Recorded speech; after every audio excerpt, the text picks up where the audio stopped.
Ndërpriten punimet në kanterin e portit integruar në Vlorë në zonën e Triportit, edhe pse u duk se në janar i nisën me ritme dhe ecën deri diku mirë, së fundmi punimet janë ndërprer përsëri.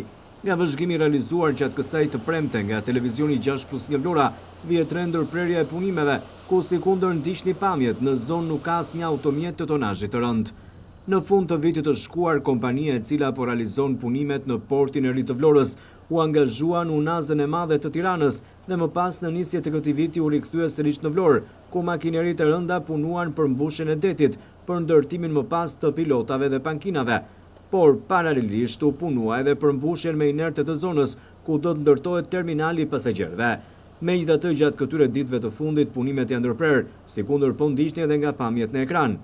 Projekti portit integruar në Vlorë parashikon ndërtimin e një infrastrukture portuale moderne dhe bashkëkohore në portin aktual të peshkimit, me anë të cilës do të bëhet i mundur transferimi i aktivitetit tregtar për përpunimin e mjeteve lundruese që transportojnë pasagjer dhe mallra nga porti i Vlorës.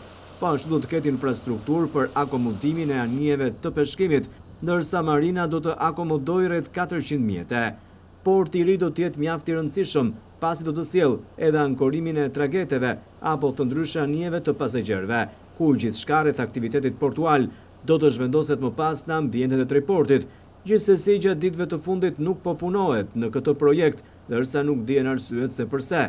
Mbetet që punimet të rinisin dhe duhet që ato të zhvillohen me ritme për të kapur afatet, por edhe për faktin tjetër, se në portin aktual në Skel, një pjesë e mirë e tij ka kaluar tashmë privatit, çka do të sjellë probleme në përpunimin e pasagjerëve këtë verë.